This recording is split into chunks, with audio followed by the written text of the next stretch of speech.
নমস্কার, জয় শ্রীকৃষ্ণ। বন্ধুরা, 3 মার্চ হোলিকা দহনের রাতে তোমরা একটা পরিষ্কার জটাযুক্ত নারকেল জোগাড় করো। সেই নারকেল জোগাড় করে তাতে এক কাজল দ্বারা, অর্থাৎ যে কাজল তুমি ইউজ করো সেই কাজল দ্বারা সম্পূর্ণ একটা চোখ আঁকো। এঁকে নিলে পরিষ্কার নারকোল হতে হবে, কিন্তু আমি আবারও বললাম জটাযুক্ত নারকোল নেবে, তাতে চোখ আঁকলে এবং সেটাকে নিয়ে পুরো বাড়িতে তুমি ঘোরো, মানে তোমার বাড়িতে প্রত্যেকটা ঘরে ঘোরো এবং তোমার বাড়ির প্রত্যেকটা মেম্বারের মাথায় অ্যান্টি ক্লকওয়াইজ 7 বার ঘোরাও। সেটা করে তোমার মনস্কামনা বলে, সমস্ত কিছু বলে সেই নারকেলটাকে কি করবে, যাও হোলিকা দহনের রাতে সেটাকে কিন্তু তুমি সেই আগুনে, যখন হোলিকা দহন হচ্ছে সেই নারকেলটাকে তুমি জাস্ট ফেলে দাও। এটা কবে করবে? 3 মার্চ, 4 তারিখে। 3 মার্চ হোলিকা দহনের রাতে কিন্তু এটা করতে হবে।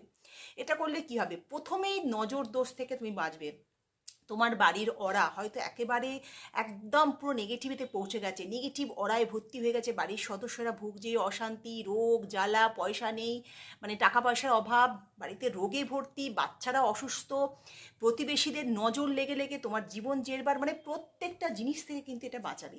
তো এই সোজা জিনিস, সহজ টোটকা হোলিকা দহন রাতেই তোমাকে কিন্তু করতে হবে। হোলিকা দহনের রাত কিন্তু বিশাল বিশাল ইম্পর্টেন্ট একটা রাত, যেটা নেগেটিভিটি কাটাবার একটা বিশাল উপায়। তো তোমাকে ছোট্ট একটা, তোমাদেরকে একটা উপায় বলে দিলাম, কিন্তু বিশাল কাজ পাবে। এই সামান্য কাজটা করো।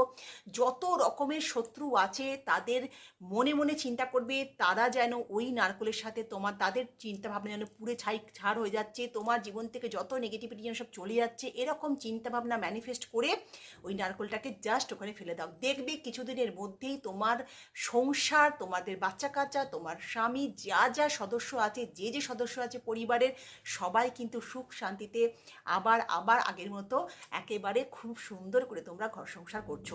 এছাড়া আদারওয়াইজ যেটা বললাম, টাকা পয়সার অভাব কোনো কিছু কিন্তু থাকবে না, যেটা নজর দোষের জন্য হচ্ছে সেটা কিন্তু একেবারে মিটে যাবে। তো যদি তোমরা এটা করতে চাও, অবশ্যই কমেন্টে ডিভাইন ব্লেসিংস পাওয়ার জন্য রিমুভ ইভিল আই কথাটা কিন্তু লিখে দাও। আশা করি তোমরা এটা করবে হোলিকা দহনের রাতে, অবশ্যই করবে। বেশি বেশি করে ফরওয়ার্ড করো, শেয়ার করো, যাতে অন্য তোমার আরও যারা বন্ধু বান্ধব আত্মীয় স্বজন আছে তাদেরও ভালো হয়। ভালো থেকো, সুখে থেকো, শান্তিতে থেকো।